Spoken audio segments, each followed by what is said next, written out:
महीना अपने आप में दो चीज़ की वजह से बहुत फेमस है। एक तो नए साल का जोश और इसी माह में पैदा हुए थे श्री सुभाष चंद्र बोस। इन दोनों को मैं इसलिए जोड़ रहा हूँ क्योंकि आज के हमारे मेहमान हैं हमारे इस खास कार्यक्रम में श्री रघुवर प्रसाद जायसवाल सरस्वती विद्या मंदिर के जीव विज्ञान के वरिष्ठ अध्यापक जो कि बहुत ही जोशीले तेज तर्रार श्री सुभाष चंद्र सिंह हमारे साथ मौजूद हैं। सर बहुत बहुत स्वागत है आपका हमारे इस कार्यक्रम में। धन्यवाद अनुराग जी। सर ऐसा माना जाता है कि जीव विज्ञान अगर सरस्वती विद्या मंदिर में कोई अध्यापक है जीव विज्ञान का तो वो श्री सुभाष चंद्र सिंह है और इनके पढ़ाए हुए बहुत लोग बहुत अच्छे जगहों पे हैं। सर क्या बताना चाहेंगे सबसे पहले आप अपने विषय में? सबसे पहले तो अपने विषय में हम ये बताना चाहते हैं कि बहुत अच्छे तो अध्यापक हम नहीं हैं, ये आप लोगों की महानता है। ये जो भी कुछ हमें मिला है अपने गुरुओं से मिला है और आप लोगों के अथक प्रयास से आप लोगों ने पढ़ा और हमने पढ़ाया, अध्ययन और अध्यापन दोनों काम किया गया, जिससे हमारा अनुभव बढ़ा और हम आप लोगों को पढ़ाए। ये सब कठिन परिश्रम से होता है, बिल्कुल अथक प्रयास से होता है, बिल्कुल सर। और लगन, सबसे बड़ी लगन अगर जिस व्यक्ति के अंदर है तो हर एक चीज़ मिल सकता है। सर जीव विज्ञान के आप वरिष्ठ अध्यापक हैं, क्या है सर आपकी योग्यता? आप कितने सालों से आप ये जीव विज्ञान से जुड़े हैं, बायोलॉजी सब्जेक्ट से जुड़े हैं सर? हमारा योग्यता बहुत विशेष नहीं है, एमएससी बॉटनी से है, एमएससी बॉटनी से है। और हाँ, पढ़ते पढ़ाते एक्सपीरियंस हो गया जी सर, लगभग 23 साल हो गया पढ़ाते। और हमारे जो इंस्टीट्यूट के हेड हैं इन सबों का सहयोग मिला, जैसे प्रिंसिपल साहब का, और तमाम ज़्यादा ही रुचि हमने अपना डेवलप किया प्रैक्टिकल कराने में। जी, आप प्रैक्टिकल के मामले में बड़े फेमस रहे सर। हम दो चार लोगों से पूछे कि श्री सुभाष सर का क्या किस विषय में बहुत ज़्यादा अच्छा पकड़ है तो उन्होंने सब ने कहा कि प्रैक्टिकल। किस तरह का प्रैक्टिकल सर कराते हैं? क्योंकि विज्ञान एक ऐसा सब्जेक्ट होता है अनुराग जी कि बिना प्रैक्टिकल के संभव नहीं है। बिल्कुल सर। अगर बिना प्रैक्टिकल के विज्ञान का टीचिंग किया जाता है, किसी छात्र को पढ़ाया जाता है तो वह इनकम्प्लीट, अपूर्ण है। किसी भी टॉपिक को पढ़ाने के लिए अगर मान लीजिए किसी पौधे के बारे में पढ़ा रहे हैं तो उसका विच्छेदन करके, वो किसी जंतु के बारे में पढ़ा रहे हैं तो उसका विच्छेदन करके, एनालिसिस करके उसको बताना ही उस बच्चे के दिमाग में बिल्कुल उसको पिरो देना होता है, तभी वो समझ पाएगा, अन्यथा उसकी समझ में विज्ञान आएगा नहीं। बॉटनी से आपने एमएससी किया, फिर भी आप जूलॉजी में भी बहुत अच्छा आपका परफॉर्मेंस रहा है। लोगों का मानना है, कई सारे स्टूडेंट बताते भी हैं कि जूलॉजी भी उनका उतना अच्छा जितना अच्छा बॉटनी है। इस पर क्या कहेंगे सर? ये अनुराग जी आपकी महानता है।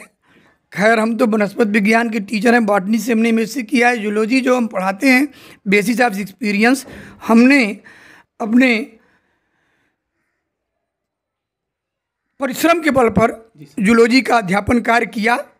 पहले तो जूलॉजी के शिक्षण कार्य में मिस्टर सोम प्रकाश मिश्रा जी थे, हमारे बड़े भाई जो यहाँ पढ़ाते थे। उनके जाने के बाद जब जूलॉजी हमको पढ़ाना हुआ तो मैंने पहले तो 2 साल तक अथक परिश्रम किया जूलॉजी पर, और परिश्रम करने के बाद उस पर हमारा कमांड हुआ।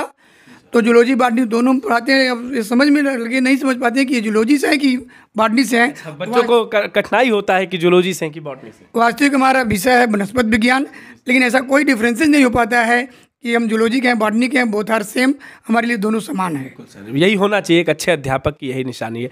सर विद्या मंदिर में एक बात बड़ी फेमस है कि बच्चों का दिमाग हो जाता है ठंडा जब पढ़ता है श्री सुभाष चंद्र सिंह का डंडा। सर इस विषय में क्या कहेंगे? नहीं, ऐसी कोई बात नहीं है।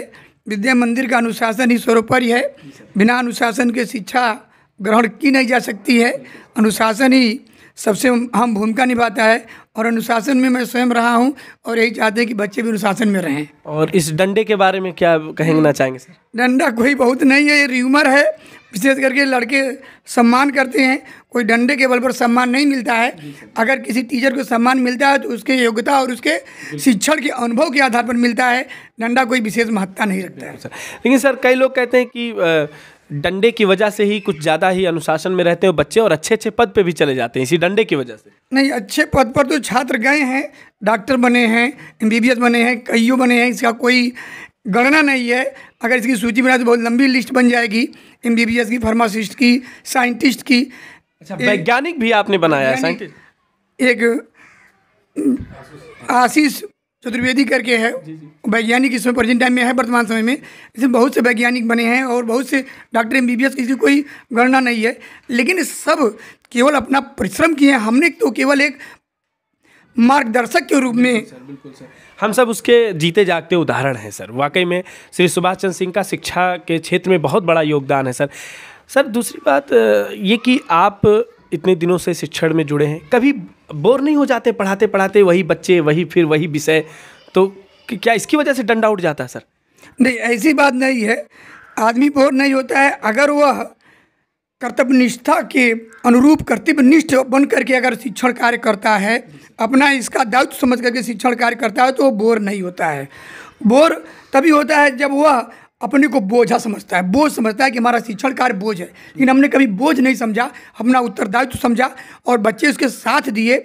पढ़ते पढ़ाते समय बच्चे जब साथ देते हैं तो पढ़ाने में रुचि डेवलप होती है, आनंद की अनुभव होती है और पढ़ाना ही हम अपना परम उद्देश्य मान करके चलते हैं। कभी कोई ऐसी घटना बच्चों के साथ हो गया हो जिससे आप थोड़ा घबरा गए हों कि अब बच्चे नाराज़ हो जाएंगे, मेरे से ये शब्द निकल गया या डांट दिया कुछ बच्चों को ज़्यादा, तो इस तरह की घटना होने पर आप क्या उस पर? अनुराग जी, हम बच्चों को हार्डली तो कभी किसी को डांटते नहीं हैं। डांटते हैं 2 मिनट के लिए, क्रोध चढ़ता है लेकिन फिर वो शांत हो जाता है। बच्चे को जब भी मैंने किसी बच्चे को डांटा है तो उसके भलाई के लिए ही डांटा है। अगर बच्चा पढ़ता है तो हमें हाय खुशी होती है, बच्चा बहुत अच्छा पढ़े। बच्चा हमसे 24 घंटा पूछे, मैं 24 घंटा बताऊंगा, लेकिन अनुशासन के अंदर। बिल्कुल सर। और कई बच्चे बताते हैं कि दौड़ा कर मारते हैं, इस विषय में क्या बताएंगे सर? नहीं अनुराग जी, ये सब र्यूमर है, मैं किसी को दौड़ाता नहीं हूँ। हाँ, बच्चे कद्र करते हैं, बच्चे सम्मान करते हैं, देखने पर रास्ता छोड़ करके हट जाते हैं, यही उनकी महानता है और ये हमारे लिए गर्व की बात है। बिल्कुल सर। सर ऐसा भी होता है कि जब विद्यालय में बहुत सारे बच्चे हैं, भरे हुए हैं और बवाल होने वाला है, कोई चीज़ अनुशासनहीनता होने वाला है, तो पहले से अलर्ट कर दिया जाता है कि श्री सुभाष चंद्र सिंह जी को बुलाया जाए और वहाँ आपके आने से मामला शांत भी हो जाता है। अनुराग जी, ये सब जो आप बता रहे हैं, खैर सही बात तो सही है। बच्चे या तो सीनियरिटी की वजह से या पुराने आचार की वजह से या सम्मान करने की वजह से वो सब तितर बितर हो जाते हैं। कोई ऐसा, पहले तो झगड़ा की विद्या मंदिर में कोई सवाल ही नहीं है कि झगड़ा हो। अगर कभी बाई चांस किसी बच्चे में 2 बच्चे आपस में जहाँ परिवार रहते हैं वहाँ खनक तो होती ही है, तो वहाँ पर जाने पर बच्चे सम्मान करते हैं और सम्मान करके सब दूर हो जाते हैं। वहाँ कोई बहुत अनुशासनहीनता तो होती नहीं है। बोर्ड का समय चल रहा है सर, यूपी बोर्ड का एग्ज़ाम आने वाला है, क्या बताना चाहेंगे हमारे उन बच्चों को जो बायोलॉजी सेक्शन से हैं या किसी भी सेक्शन से हैं, किस तरह का पढ़ाई करें जिससे वो अच्छे अंक प्राप्त कर सकें? अनुराग जी, हम तो यही थिंकिंग किए हैं अपने विचार से कि प्रदेश में अगर नहीं तो जिले में तो टॉप का पोजीशन रहेगा ही हमारे बायो के सेक्शन का। बिल्कुल सर। और बायो का इतिहास विद्या मंदिर का रहा है पूरे ज़िले में कि बच्चे हर साल कोई ना कोई पोजीशन लेकर के आते हैं।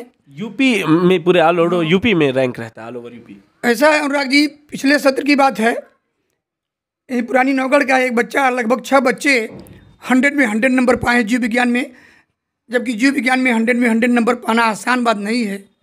ये अपने आप में बहुत बड़ी बात है। तो सर ये थे हमारे साथ श्री सुभाष चंद्र सिंह, जो सरस्वती विद्या मंदिर सिद्धार्थनगर में वरिष्ठ अध्यापक हैं जीव विज्ञान के। सर बहुत बहुत धन्यवाद, आप अपना कीमती वक्त दिए हमारे इस कार्यक्रम में। सर बहुत बहुत धन्यवाद। धन्यवाद अनुराग जी, आपने हमको ये अवसर दिया और चाहेंगे कि हमेशा ऐसे समय पर अवसर मिलता रहे। सर बिल्कुल सर, बिल्कुल ठीक।